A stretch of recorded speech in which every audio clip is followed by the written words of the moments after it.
अदिनिया वर्षा आईची एवं 14 जन चाषी आत्महत्या होईची क्षतिपूरण आवश्यकता अनुसार मिलना ये समस्त प्रसंग को आलोचना करने गृह रे आज सरकार पाखे बीजेडी दाबी करथिला बाचस्पति को लिखित भाव में अनुरोध कर अनुमति व्याख्या करथिला नहीं जाफल आज बाध्य होई आज गृह मध्य भाग को आसी ये प्रसंग उठे तो समस्या किंतु प्रधान समस्या है सी तो धान संग्रह समस्या किंतु चाषी अमल बेले जो माड़ खाईगला 2 दिन धरिकी जो लगाण वर्षा है आमर मुख्यमंत्री नवीन बाबू जाइके 5टी जिला परिदर्शन कले वास्तवता कौन सचक्र देखिले एवं आपण माने जानती समग्र ओडिशा रे आपनक प्रतिनिधि माने अछंती चाषीर दुर्दशा कौन कहीं चाषी आत्महत्या कला ये को आलोचना हम ना ये गृह कह जनसाधारण ओडिशार चाषी ओडिशार श्रमिक मान आलोचना करवा होची ये गृह उद्दिष्ट चटणी प्रधान प्रसंग आज नाला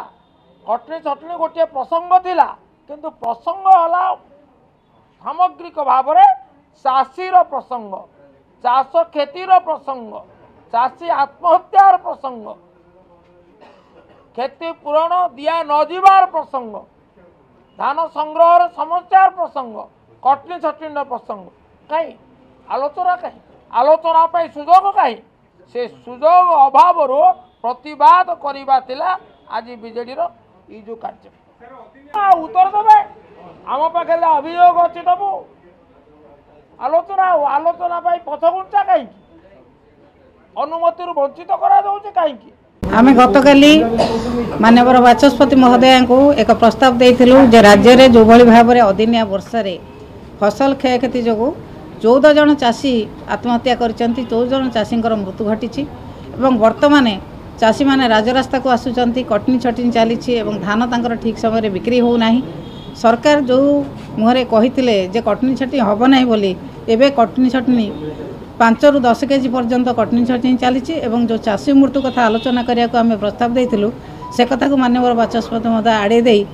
अन्य कथा आलोचना करने राज्य में जो भाव में चाषी मैंने हाउतास होउचंती चाषी मान को जहाँ सरकार देइथिले आशा देइथिले से आशा आज चाषी मानकर क्षीण हो जाइए चाषी आलोचना नहला पर्यंत आम जो भाई भाव में आंदोलन जारी रखी से भाव में आंदोलन जारी रखी सी मूलतः नोटिस देइथिले आम प्रस्ताव देइथिलु चाषी इश्यू को आलोचना करा जाऊ प्रथमे तापरे अन्य इश्यू आलोचना करा जिवो ताकू माननीय बाचस्पति महोदय एवं सरकार महोदय आड़े देइछे।